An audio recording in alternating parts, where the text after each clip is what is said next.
Pak Ustadz, apa sama berbakti sama orang tua dengan berbakti sama mertua?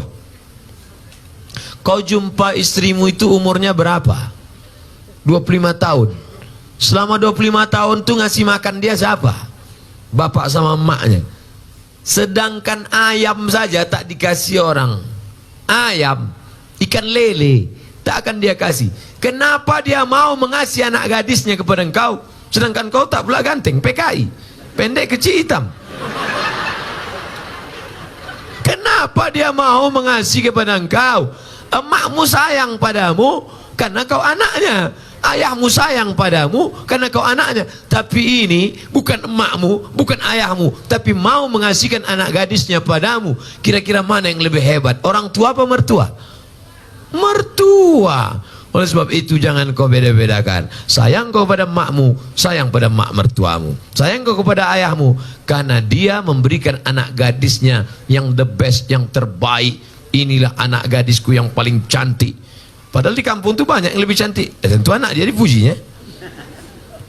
Oleh sebab itu maka yang selama ini tak sayang pada mertua, balik dari pengajian ini mudah-mudahan sayang dia pada mertuanya insyaallah. Makanya carilah menantu yang soleh, bukan somat.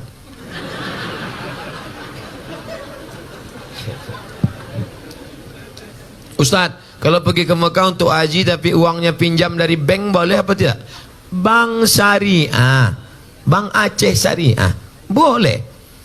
Masa masa ngutang ibadah Pak Ustadz? Boleh ngutang. Pak Haji pinjam duit 2,5 juta, aku mau kurban.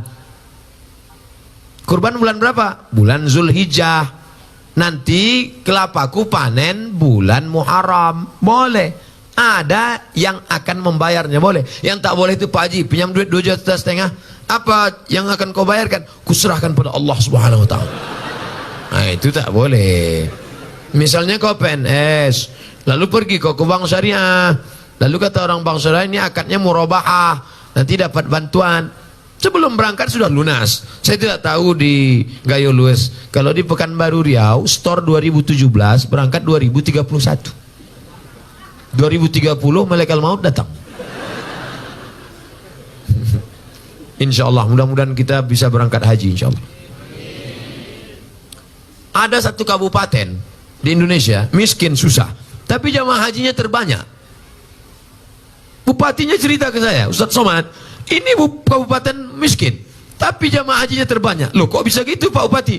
Orang kampung kalau tanam padi, pas nanam itu mau pergi haji, mau pergi haji, mau pergi haji, mau pergi haji.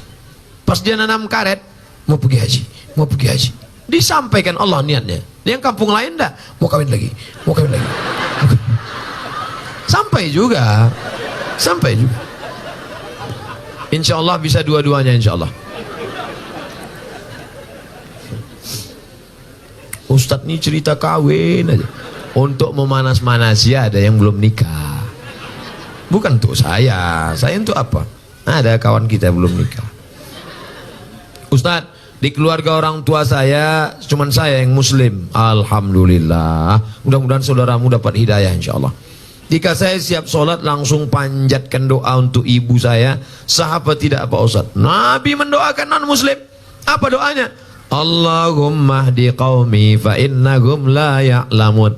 Berikan kaumku, adikku, kakakku, emakku, adikku hidayah supaya mereka bersyahadat asyhadu an la ilaha illallah wa asyhadu anna Muhammadar Rasulullah.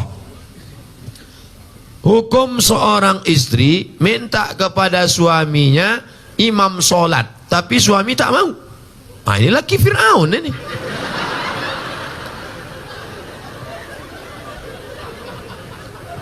Istri itu tidak meminta, tapi suami yang membangun. Kan suami mengambil air diperciknya ke wajah ibu. Bangun. Nah itu kalau anak udah 3. Kalau waktu masih pengantin baru kemarin, wake up my darling, wake up my honey. Bentang mereka lah sajadah. Usolli sunnatat tahajjud raka'ataini imaman lillahi ta'ala. Allahu akbar. Bismillahirrahmanirrahim. Ar-Rahman 'allamal Qur'an, khalaqal insan, 'allamahul bayan. Mertua di sebelah mendengar suara menantu sholat. Siapa itu, Bu? Menantu kita. Itulah, mereka baru nikah udah tahajud. Kita udah 30 tahun nikah tak ada tahajud. Siapa menantu kita? Itu yang tamat dari pesantren tahfiz Quran dari Gayo Luas itu. Masya Allah, amin ya rabbal alamin. Menantu akan datang. Menantu yang sekarang, buka pintu.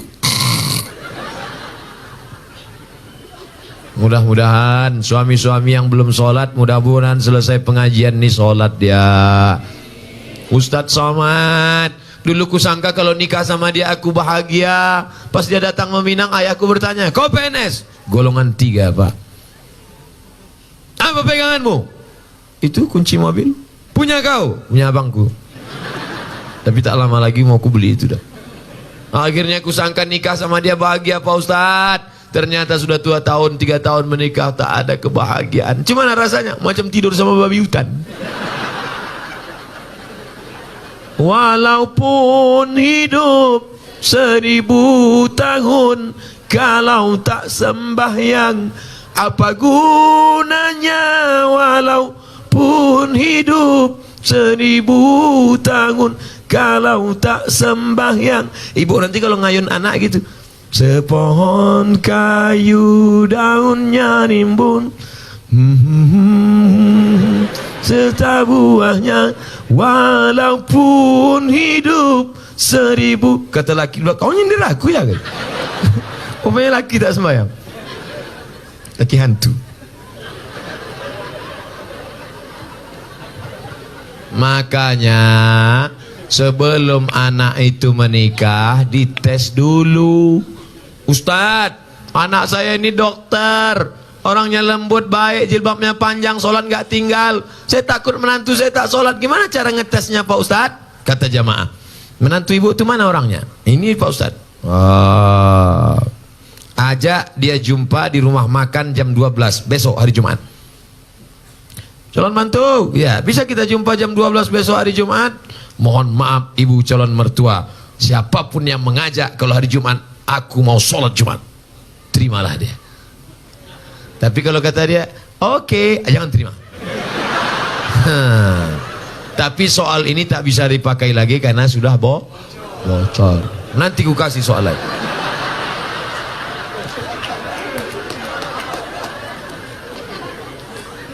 Orang dulu kalau mencari calon menantu, besok, Pak, saya mau minang anak Bapak. Besok kau datang ke rumah saya maghrib. Kenapa disuruh maghrib? Karena mau dibawa ke surau, disuruh azan. Allahu Akbar, Allahu Akbar. Mantap azannya. Samsung, HP. Dulu calon menantu dites azan. Setelah lulus azan, bapak tu pun pura-pura batuk. Bapak tak bisa maju jadi imam nih, tadi minum es 3 drum. Kalau kau maju jadi imam, dia pun maju dah. Ghairil maghdubi alaihim waladdallin. Amin. Bismillahirrahmanirrahim. Inna a'tai. Kata mertua di belakang, mak gaya kau ngeri kali ya kan. Sangka entah ayat apa tadi. Itu juga. Tapi jadilah daripada tidak sama sekali. Makanya kalian yang muda-muda ini latihan jadi imam. Latihan jadi imam. Kalau latihan jadi imam jangan langsung sholat isya. Jadi imam tuh latihannya zuhur dulu. Zuhur tuh modalnya takbir aja. Allahu Akbar. Allahu Akbar. Tapi sami Allah ingat juga. Nah, pula saking groginya Allahu Akbar. Nanti udah agak-agak kuat mental, udah agak-agak siap ready sudah, baru coba maghrib. Jangan langsung subuh. Subuh memang 2 rakaat, tapi kunut panjang. Maghrib lah mulai coba. Bismillahirrahmanirrahim. Nah, ini sembahyang apa MTQ? Tapi yang paling enak itu jadi TNI Polri. Kalau kita TNI Polri, calon mertua mana berani nanya kita kan? Datang kita, kau sembahyang apa tidak? Bukakan aja pistol tuh.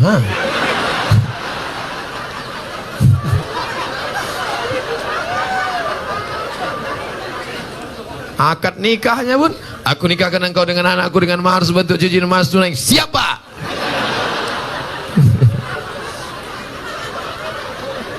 Ustadz Somad yang saya muliakan, ini pertanyaannya bagi saya sangat besar maknanya. Seorang ibu hamil duluan, baru menikah. Bagaimana status anak tersebut? Perempuan yang hamil duluan, baik sebulan, 2 bulan, 3 bulan, 4 bulan, 5 bulan, 6 bulan, 7 bulan, dinikahkan, nikahnya sah. Nikahnya sah. Buka nama kitabnya Al-Fiqhul Islami wa Adillatuh. Nama penulisnya Syekh Wahbah Az-Zuhaili dari Suriah, Damaskus. Dekan Fakultas Syariah Universitas Damaskus. Jadi Pak Kua tak perlu nanya, ini berapa bulan? Itu bukan pertanyaan Pak Kua, itu pertanyaan dokter. Nikahkan saja. Aku nikah.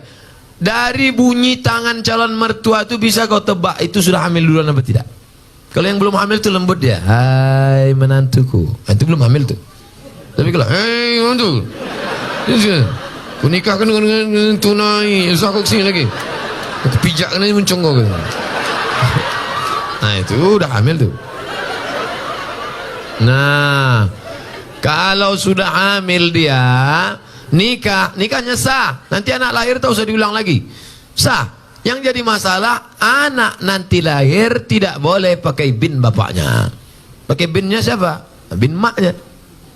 Bin Fatimah, bin Aisyah, bin Khadijah. Nah, kebetulan nama maknya Tilan. Bin Tilan lah.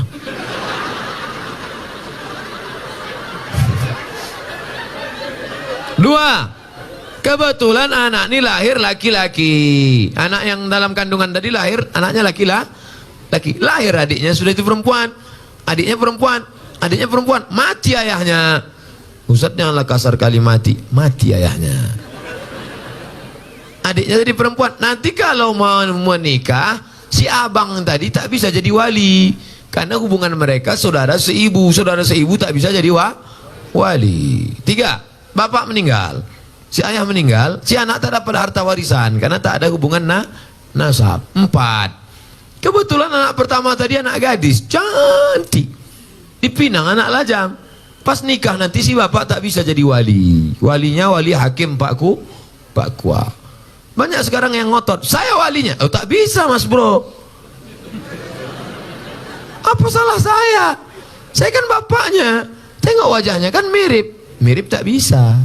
DNA tak laku. Salah saya apa? Kau mencoblos sebelum hari H. Tak bisa. Maka jaga anak gadis kita. Makanya kalau datang anak lajang, besok hari Jumat, habis hari Jumat hari Sabtu, hari Sabtu malam Ahad, anak lajang datang bawa motor. Pak, saya bawa anak gadisnya sebentar ya. Jangan.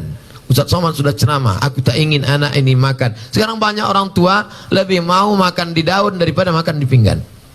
Sekali tidak, jangan keluar. Melangkah kau dari rumah ini selangkah, tak kuakui kau anak dunia akhirat. Masuk dalam. Sebentar aja Pak. Tidak. Nanti kami belikan bapak mie ayam. Abok lah.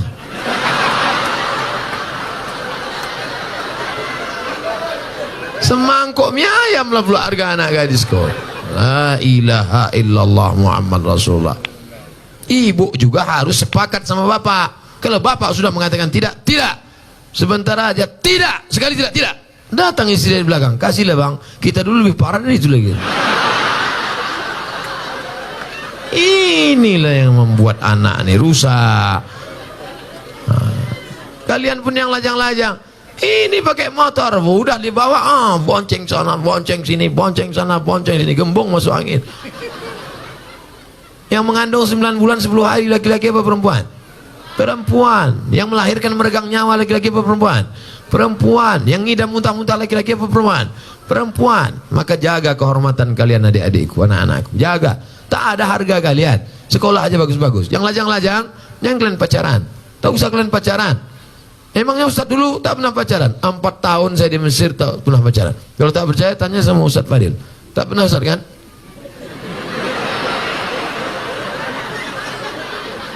Demi Allah, 4 tahun saya di Mesir, 99, 2000, 2001, 2002 tak pernah pacaran. Kenapa? Tak dapat. Persaingan ketat.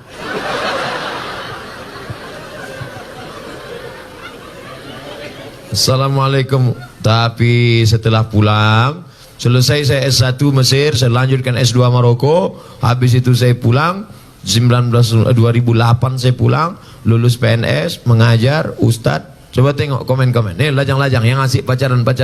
Kalian serius saja belajar. Sekolah. Saya tak ganteng macam kalian. Hitam, pesek, kurus, kering, hitam. Coba tengok komen-komen di FB, di Instagram. Ustadz, jadikan yang kedua ya. Tak usah kalian takut jodoh-jodoh itu. Apa kalian takut? Apa hukum sogok menyogok dalam Islam? Itulah yang udah aku jelaskan tadi. Udah. Ar-rashi wal murtashi. La'ana Rasulullah SAW ar-rashi wal murtashi. Yang menyogok masuk neraka, yang disogok masuk neraka. Duit sogok haram, dikasih anak bini makan haram, dimakan masuk darah hitam naik ke otak, jantung kotor, menjadi darah daging masuk neraka jahanam, dibawa pergi haji Makkah. Labbaik Allahumma labbaik, labbaik la syarika lak labbaik. Apa kata malaikat? La labbaik wala sa'daik. Kau tak dapat haji mabrur karena kau pakai duit sogok. Patutlah balik haji tak ada perubahan. Heran aku dengan Pak Haji ini Pak Ustaz. Dulu sebelum berangkat haji bercelana pendek, balik haji tak bercelana sama sekali. Tak ada perubahan. La ilaha illallah Muhammad Rasulullah. Kalau udah terlanjur gimana Pak Ustaz? Keluarlah dari PNS.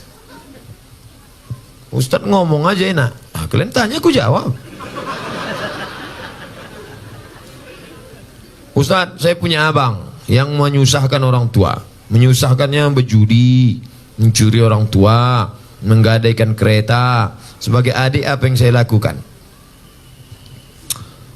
Pulang dari sini, musyawarah engkau sama keluarga. Mungkin otak abangmu ini sudah rusak karena narkoba. Karena orang kalau sudah kena narkoba, jangankan sabu-sabu, putau, pil rohypnol, mix kasbek, vodka. Hafal juga Pak Ustaz nih. Jangan pemakai juga ini dulu. Jangankan itu, lem kambing aja rusak. Anak-anak SMP, anak SD kalau udah kena lem kambing rusak. Berapa banyak ibu-ibu masak pagi tak panas-panas nasi, rupanya tabung gas sudah dijual anak untuk beli sabu-sabu. Otak itu sudah rusak. Ini saya yakin ini abang ini udah rusak otaknya. Kenapa? Karena mau dia pula menyusahkan orang tua, berjudi, mencuri orang tua. Nah, jadi kalian kumpul bersama, cari asal muasal sebab musabah. Oh, dia kena narkoba. Orang kena narkoba jangan malu, bawakan ke BNN, Badan Narkotika Nasional. Ustaz, tolong doakan anak kami Pak Ustaz. Doa apa? Doa narkoba. Saya belum pernah dapat doa Allahumma inni na'udzubika min sabu-sabu. Tak ada. Maka serahkan ke BNN. Nomornya Pak Ustaz, catat nomor BNN. Saya selalu dibawa BNN ceramah. Catat ya. Jangan minta ceramah sama BNN. BNN. Rusak pula HP.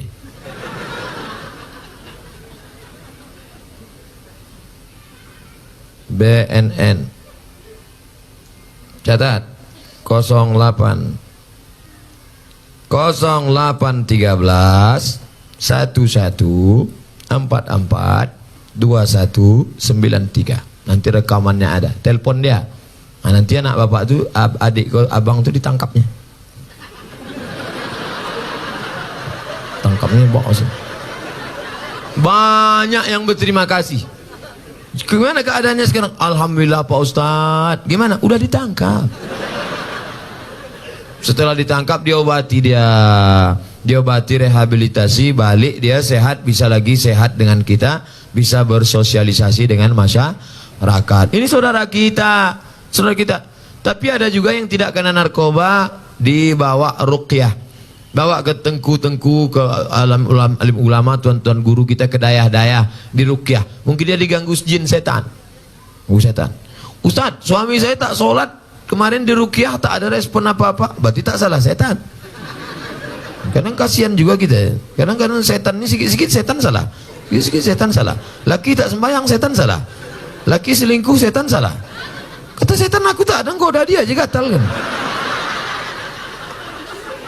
Nanti keluar namanya KPS, Komisi Perlindungan Setan. Saking banyaknya setan disalah-salahkan. Ada bencong LGBT, waktu dibacakan ruqyah keluar jinnya, habis itu sehat deh. Itu yang meruqyah namanya Ustadz Saifullah, Ketua Arsy, Asosiasi Ruqyah Syariah Indonesia. Ketuanya Ustadz Junaidi.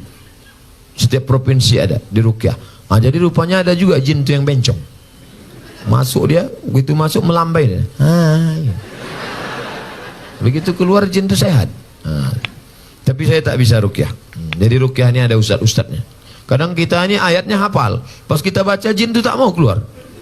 Allahu la ilaha illa huwal hayyul qayyum, la ta'khudhuhu sinatun wa la naum. Hai jin, keluar. Tak mau kata dia. Keluar. Tak mau. Keluar. Masa setan ngusir setan gitu. Rupanya perbuatan kita 11-12 sama dia. Pak Ustadz, saya sering memikirkan sesuatu dan tak khusyuk sholat. Bagaimana tuh Pak Ustadz? Kata Syekh Ali Tontawi, menjaga khusyuk sholat itu syaratnya 5. Yang pertama, waktu wudhu jangan bercakap. Hidupkan air, keran air, basuh tangan, hakikatnya keluar dosa dari tangan. Kumur-kumur, keluar dosa dari mulut. Basuh muka, keluar dosa dari kelopak mata. Basuh tangan, keluar dosa dari tangan. Basuh kepala, keluar dosa dari lubang telinga. Basuh kaki, keluar dosa dari kaki. Nah, gitu. Jadi jangan bercakap. Ini sekarang banyak orang sedang berwudhu bercakap. Nah, itulah, kan aku bilang kemudian jangan tanam. Ini sawitnya sekarang memang jatuh harganya. Gimana lah, aku bilang lah. Maka tanam karet aja, kau tak peduli juga kan. Nah, ini itulah sekarang. Nah, itu jadi bercampur sama dunia. Makanya waktu berwudhu itu jangan cerita dunia. Dah, habis berwudhu, dari tempat wudhu ke tempat sholat tak boleh tasbih. Tasbih itu menjalin jari jemari, keretak, keretak, keretak. Tak boleh. Mereka jangan tasbih, tasbih, tak boleh tasbih.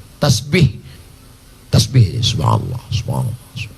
Gimana kabarnya anak Syanur yang katanya hamil? Subhanallah, subhanallah.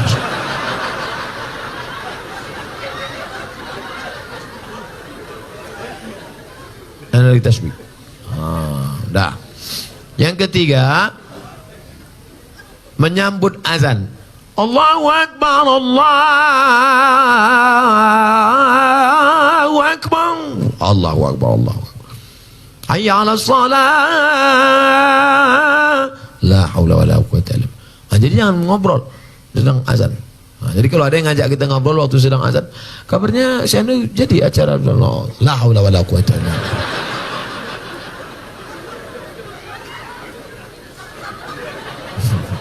Yang keempat, sholat itu membaca, namanya qiraah, bukan merenung, membaca. Maka dibaca, inna sholati wa nusuki wa mahyaya la syarika lahu. Ya Khabab, ya. Nabi itu kalau sholat mulutnya bergerak apa tidak? Nabi kalau sholat mulutnya bergerak. Dari mana kau tahu mulut Nabi bergerak? Bittirabih liyati, ku tengok jenggotnya bergoyang. Kenapa jenggotnya bergoyang? Karena dagunya bergoyang. Bismillah. Sekarang banyak orang sholat mulutnya diam ya.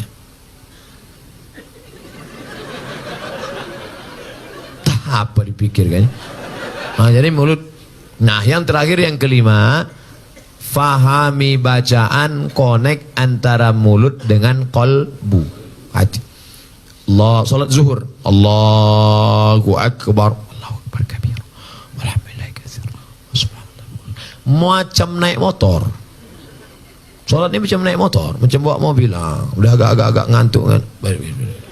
belakang. Macam naik sepeda motor, macam orang naik motor king. Agak konsen, fokus. Salat bukan kehilangan kesadaran. Ada orang bilang, aku kalau sudah sholat itu hilang kesadaranku. Berarti kau dilarikan jin. Karena sahabat-sahabat Nabi waktu sholat itu sahabat tidak hilang. Mana dalilnya? Ketika sahabat sedang sholat, tiba-tiba Nabi datang. Waktu itu Nabi sakit. Imamnya Abu Bakar. Datang Nabi waktu sahabat sedang sholat. Maka sahabat memukul tangan. Mukul tangan mau ngasih tahu Abu Bakar. Karena tak mungkin ngomong kan, mungkin Abu Bakar itu ada Nabi datang. Menunjukkan mereka sadar, terbuka matanya.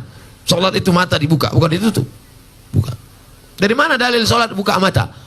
Uqtulul aswadaini fi sholah, bunuhlah dua yang hitam waktu kau sedang sholat. Waktu sedang sholat bunuhlah dua yang hitam. Apa itu? Ular dan kala jengking. Macam mana kita tahu ada ular kala jengking kalau mata tertutup? Tutup. Tiba-tiba terdengar suara berbisik. Apa? Rupanya ular anaconda. Mata dibuka. Makanya kalau kita sedang sholat, misalnya habis motong karet di hutan, sedang sholat, di depan motong karet itu ada sumur tua. Tiba-tiba datang, entah dari mana datang orang buta mau masuk. Kau tengok, jangan tengok aja, tolong dia. Kau biarkan masuk.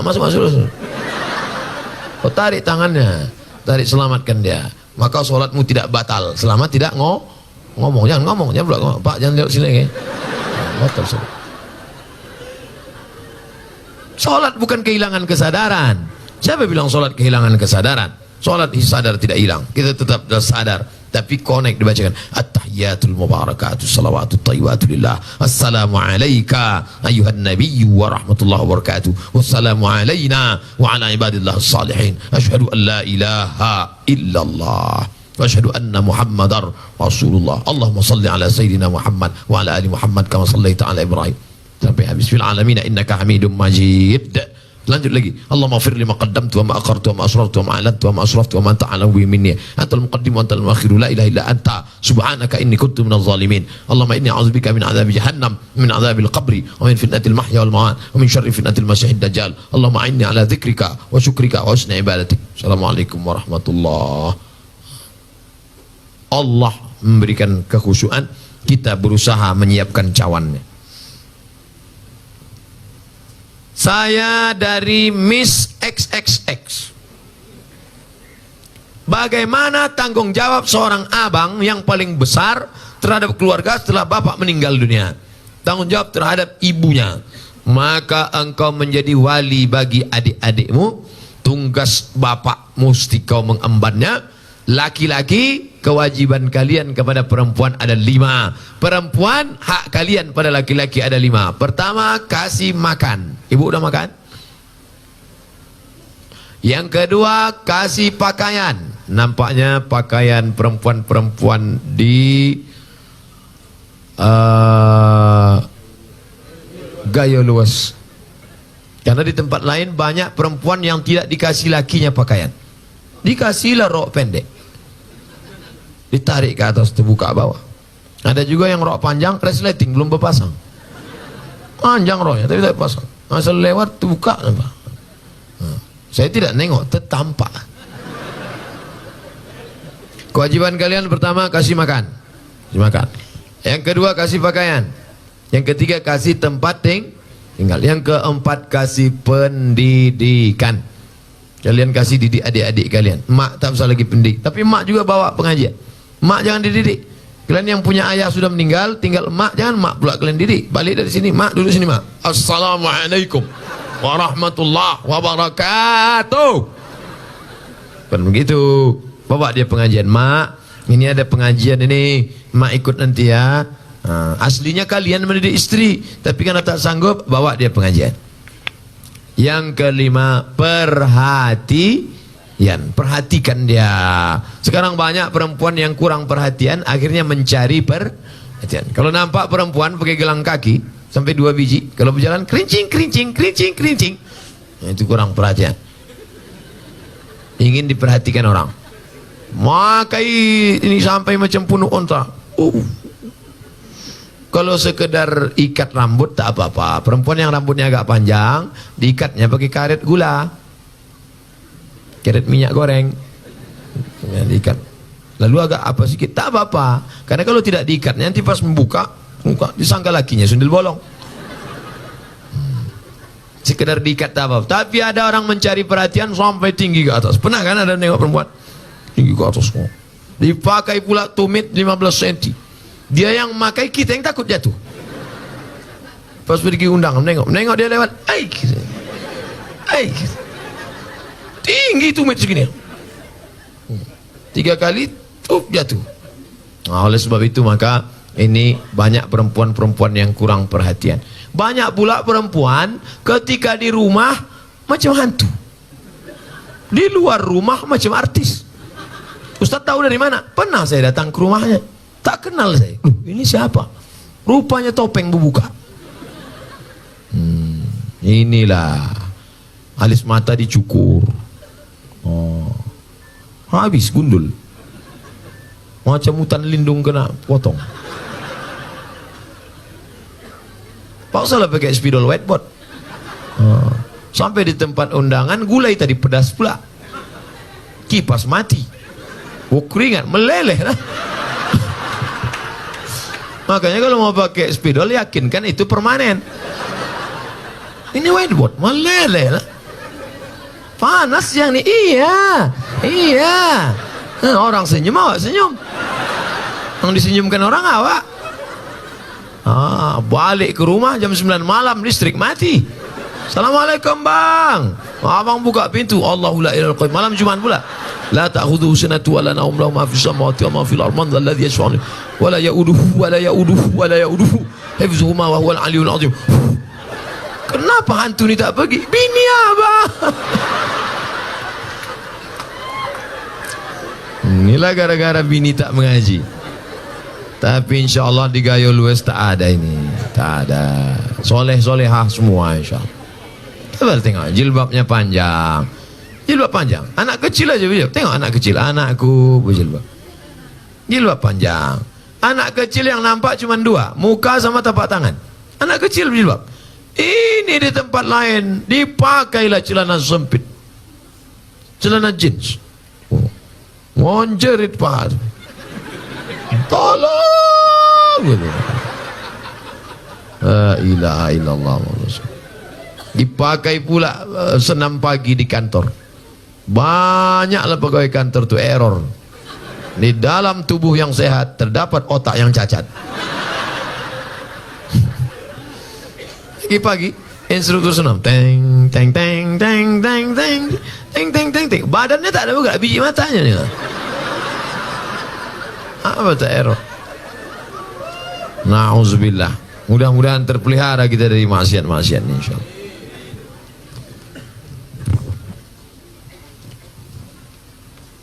Itulah kaji kita pada malam hari ini. Besok pertemuan yang ketiga. 6 SKS saya selama sini. Tadi 2, ini 2, besok subuh. Tadi khusus masalah Quran saja. Tadi fokus masalah Quran. Malam ini mengkaji masalah PNS, tanggung jawab, sogok, ria, riba. Besok subuh kajian kita khusus masalah solat. Solat saja besok kita kaji tentang solat berjamaah. Insyaallah mudah-mudahan ala hazihi niyah wa kulli niyatin salihah. Al-Fatihah. A'udzubillahi minasyaitonir rajim. Bismillahirrahmanirrahim. Alhamdulillahi rabbil alamin. Arrahmanir rahim. Maliki yaumiddin. Iyyaka na'budu wa iyyaka nasta'in. Ihdinas siratal mustaqim. Siratal ladzina an'amta 'alaihim ghairil maghdubi 'alaihim waladdallin. Amin. Allahumma balligh maqasidana. Ya Allah, sampaikan niat baik kami menjadikan Gayo Luas menjadi program 1000 anak-anak hafiz Quran ya Allah. Allahumma la sahla illa ma ja'altahu sahla wa anta taj'alul hazana idza syi'ta sahla. Tidak ada kemudahan kecuali Engkau menjadikannya mudah, maka mudahkan segala cita-cita kami itu supaya tercapai ya Allah. Allahumma ja'al abna'ana wa banatina min huffazil Quran wal hafizat. Jadikan anak-anak kami para penghafal Quran. Allahumma ja'al muwazzifina, jadikan para pegawai-pegawai ASN, TNI, Polri kami orang-orang yang istiqamah dalam iman dan Islam. Ya muqallibal qulub, wahai engkau yang membolak-balikkan hati, sabit qulubana, kokohkan hati ASN, kokohkan hati para TNI Polri kami untuk senantiasa menolong agamamu dalam iman dan Islam ya Allah. Allahumma inna, tolong kami ala zikrika, supaya hati kami ini selalu berzikir mengingatmu, wa syukrika, selalu bersyukur kepadamu, wa husna ibadatik, selalu beribadah dengan ibadah yang baik padamu. Allahumma ja'alil hayata ziyadatan lana fi kulli khair. Kalau kau takdirkan umur kami panjang, besok pagi masih hidup, jadikan hidup itu sebagai amal soleh ya Allah. Wa ja'alil mauta rahatan lana min kulli syarr. Kalau kau takdirkan kami harus mati malam ini, biarlah kematian ini membuat kami berhenti dari dosa-dosa ya Allah. Allahumma rzuqna imaman adila, berikan kami pemimpin-pemimpin, wakil-wakil rakyat yang soleh-soleh, yang baik-baik, yang memperjuangkan zakat, yang memperjuangkan busana muslimah, yang memperjuangkan perda syariah, yang memperjuangkan Bank Aceh Syariah, yang memperjuangkan baik selamat kami dari riba ya Allah. Allahumma aslih syababal muslimin, perbaiki anak-anak muda kaum muslimin, wadfa'na al-ghala' wal waba' wal fahsya' wal riba wal zina. Bil khusus gaya luas, selamatkan dari zina, selamatkan dari narkoba, selamatkan dari perbuatan keji dan mungkar. Allahumma khtim lana bi husnil khatimah wa la takhtim alaina bi su'il khatimah. Allahumma ja'al akhir kalamina inda intihai ajalina, jadikan akhir kalam kami ketika ajal kami sampai, yang terakhir keluar dari mulut kami la ilaha illallah Muhammadur Rasulullah sallallahu alaihi wasallam. Allahumma rzuqna ziyarata baitikal atiq, berikan kami rezeki yang halal supaya kami bisa berhaji dan umrah. Rabbana atina fid dunya hasanah wa fil akhirati hasanah wa qina adzabannar. Wa sallallahu ala sayyidina wa maulana Muhammad wa ala alihi wa sahbihi wa sallam walhamdulillahi rabbil alamin. Taqabbalallahu minkum minna wa minkum taqabbal ya karim. Terima kasih segala perhatian, mohon maaf segala kekhilafan dan kesilapan, pulang dengan tenang, jangan berdesak-desakan, jaga ukhuwah Islamiyah, ambil sampah-sampah, bawa botol-botol, bersihkan segala macam yang menodai kantor kita. Terima kasih segala perhatian, mohon maaf segala kesilapan dan kekhilafan. Jangan lupa besok kita subuh berjamaah. Wassalamualaikum warahmatullahi wabarakatuh.